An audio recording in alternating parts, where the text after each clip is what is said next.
Ini ada Pak Haji Syahan Monte, Pak Monte sama Bang Irwan ini negosiator dari pihak ipar saya, Mila dan Atila. Fungsinya Atila dan Mila duduk di sini bukan saya, ya. Cuman mereka mesti malu pengantin baru. Jadi ya, Tila kan udah keluarnya dari entertainment ya, Tila benar-benar kalau bisa mengingatkan. Tapi tadi kan ada di situ. Oke.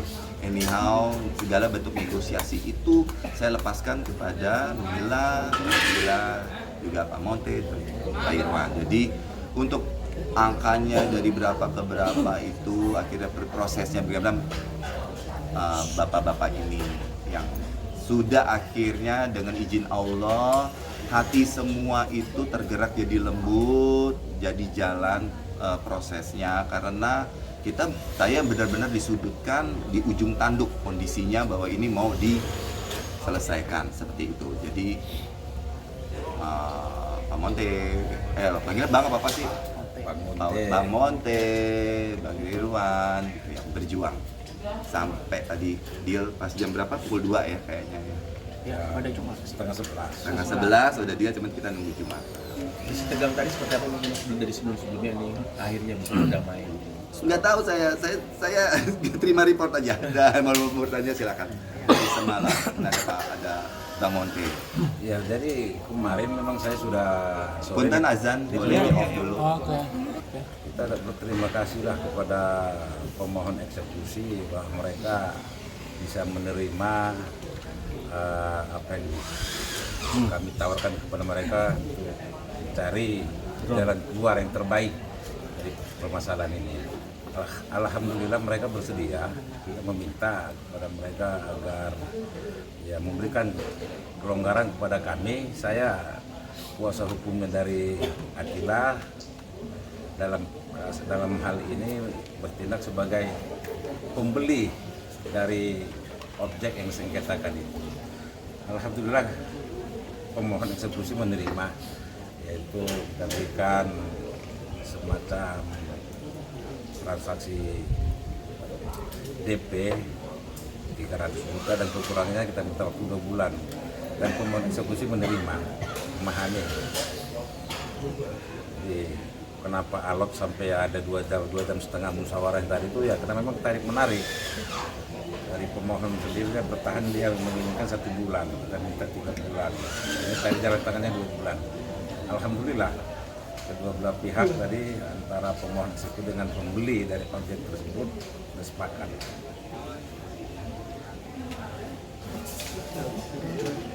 Tapi mungkin seperti apa sih akhirnya rumah ini kan ada sebagian yang sudah di sana jadi keluarga sih sebenarnya tadi kan rumah ini berat banget ya. Benar-benar ini rumah ini halaman keluarga namanya. Bukan punya saya, punya yang maha kuasa ada gitu, kita keluarga bisa itu rumah pertama saya tinggal ya, sama tinggal tuh di situ, sama sedihnya itu hancur dengan rumah ini lah, tempat ibadah gitu. Kalau kita tarawehan ada di situ, udah ada langgarnya gitu, tarawehan semua, jadi memorinya banyak sekali. Jadi, kemarin itu kan mendadak ya, sifatnya mendadak.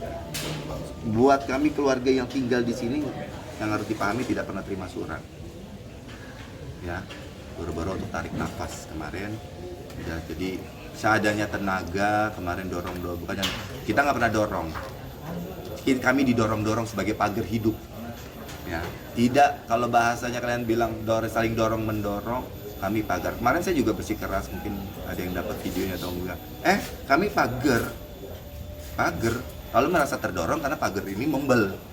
Udah aja loh, pagar hidup namanya. Alhamdulillah tidak ada insiden, ya, tidak ada insiden itu aja. Jadi ya karena pingin diperjuangkan kami nggak ada tenaga, kita ambil hikmahnya sistem ini harus berjalan mungkin, atau apa, menghormatin juga petugas-petugas dari pengadilan, ada dari yang bertugas dari kepolisian juga, semua yang bertugas ya. Itu aja sih akhirnya kita kami itu hanya berpikiran positif aja, menghormati mungkin sistem yang ada, mencoba berkolaborasi dengan baik dengan sistem yang lagi berubah seperti ini, kayak gitu aja. Jadi saya juga nenangin keluarga ibu saya, apalagi orang dulu kan kolot kan, jadi mah tenang mah, ini jawaban doa kita lagi bercoba ya sebagai manusia berpenetrasi terhadap sistem yang merobot. Ingat, ini sistem kita merobot, ini gerakan merobot. Jadi sisi-sisi kemanusiaannya dipisah, bukannya nggak ada. Ya mereka petugas menjalankan tugas, tapi sisi kemanusiaannya tuh yang terasa bagi kami itu kayak terpisah gitu. Sekali saya sebagai rakyat seperti itu aja. Jadi ya. Soal sisi kemanusiaan sendiri kan di tengah cobaan ini muncul komentar-komentar juga, nggak tahu sih Mas Arif baca atau enggak. Tidak, jadi jangan ditanya. Sedih nggak sih kayak gitu Mas? Iya. Ujian tiba-tiba dan orang ngomong segala macam ada segala macam gitu. Oh azab. Menanggapinya gimana? Alhamdulillah dikasih azab biar sadar sama Yang Maha Kuasa. Kalau itu benar azab, ya azab dari Yang Maha Kuasa, bukan dari netizen, pikirannya netizen. Karena kalau azab Yang Maha Kuasa pasti benar. Kalau pikirannya netizen ngomong ini azab apa ya? Emang dia Yang Maha Kuasa gitu kan. Alhamdulillah dikasih ini, dipinterin, dikasih ujian sini dibikin pintar, ya katanya mau naik level segala macam. Versinya zaman sekarang trennya naik level. Gitu. Amin. Itu makanya kemarin ini sampai sekarang kalau saya secara emosi itu kenceng, saudara-saudara saya kenceng, nggak jadi begini apa aja. Ya, Bang Monte ya benar, Bang Irwan, nggak jadi seperti ini benar. Nggak tahu apa yang terjadi, ya. Sudah ternyata ada jalan tengah, ada pembeli, ya, ada pembeli. Oke, ternyata begitu. Itu yang mendamaikan juga dan lihat, ya, oke. Itu aja sih. Termasuk akhirnya nama mantan istri dibawa-bawa. Ya, oh iya saya dengar itu teman baik saya ngirim ini dari salah satu, saya malah ketawa. Kan saya bilang ya alhamdulillah begitu kan. Ini ya azab mantan istri apa sih? Karma. Oh karma. Ya udah gimana tuh Bang Monte? Kayaknya nggak ada hubungannya karma itu. Jadi iya di ini ya kita luruskan ya, itu namanya karma nggak ada, karena sebelumnya juga mantan istri kan nggak tahu di sini apa sudah ada. Dia belum lahir udah ada ini. Belum lahir sudah ada, jadi nggak ada karma. Emang ini udah ada sebenarnya kasus.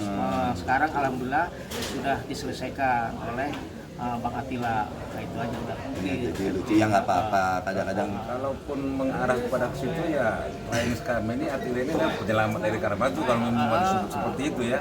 Tapi kayaknya nggak ada, karena permasalahan ini jauh hari sudah ada sebelum terjadi permasalahan keluarga itu. Iya. loh, kalau saya tanya balik, yang penasaran saya apa jangan-jangan dorongan terbesar kita berpisah itu karena urusan tanah ini? Loh, kita kan nggak tahu gitu loh. Urusan ini aja ya lebih tua dari usia karirnya dia. Masalah tanah ini lebih tua daripada usia karirnya dia. Ya ingat aja, jauh dari pernikahan. Jadi ya netizennya punya oh iya nggak ada buku ya zaman sekarang. Kalau dulu kan nggak punya buku, nggak ada surat kabar di rumah. Jadi nggak bisa dihubung-hubungkan ya antara kasus ini dengan masalahnya Bang Ari, nggak ada sama sekali. Cuman Bang Ari sama Bang Atila biasanya terima aja lah. Biasanya kalau orang yang biasanya dibully, insya Allah derajatnya mungkin naik. Amin. Amin. Menguatkan diri di tengah Amin. semuanya gimana Ya Mas? doa-doa semua, kita pers, kita satu priuk dalam dunia entertainment juga, kita saling mendoakan biar ya industri kita berputar bersiklus dengan baik. Bang Atalari, ini kan secara pendatang kalah ya, sampai tingkat MA juga kalah. Oh belum bisa dibilang kalah menang. Sampai detik ini belum bisa kalah menang. Jadi dan itu nggak bisa ditanyakan ke saya karena ya masih ada proses. Saya belum mengerti. Jadi buat saya belum ada kalah menang. Saya belum tahu. Tapi dari pelapor juga katanya bakal gugat secara perdata, bakal lapor secara pidana juga kan, karena merasa difitnah lah gitu sebagai mafia tanah. Gitu. Oh saya nggak tahu kan, bukan dari kata-kata saya, ya kan? Tidak dari kata-kata saya. Kan ada kuasa hukum. Semua yang menyampaikan dari kuasa hukum. Memang saya mana tahu mafia tanah seperti apa, ya kan? Infonya katanya 2021 udah selesai. Yang urusannya? Yang sampai kata ini. Makanya akhirnya mereka menunggu dari 2021 sampai 2025 baru sekarang dilakukan eksekusi. 2021 udah selesai. Ya, nanti tanyakan aja sama kuasa hukum saya ya, yang ngurus ini lebih paham. Saya juga kita lebih seneng dari urusan ini aja. Akhirnya lagi mensyukuri keadaan bahwa bisa terjadinya paling tidak pengamanan, terjadi negosiasi yang baik seperti itu. Terima kasih. Terima kasih. Ini mesti dihitung ya kalau aturannya kali ya. Pohon yang masuk ke mereka ya ada misalnya ya apa sih istilahnya bahasanya, ada masalah hukumnya ya ganti rugi mungkin ya bahasanya gitu ya, tapi lihat aja. Semua kan bisa dibicarakan lagi balik ya. Gitu aja. Minta ganti rugi aset yang rumah dihancurkan itu. Ya mudah-mudahan kan ada upaya, mudah-mudahan ada upaya secara hukum lagi. Jadi kembalikan, kita semua bergerak itu dikembalikan secara hukum. Itu yang harus dimengerti sama warga sekarang. Apa-apapun tindakan kita ntar kembalikan secara hukum. Kalau kita tidak paham hukum atau segala macam, ya lebih bagus menggunakan sarana kuasa hukum. Oke. Thank you. Terima kasih.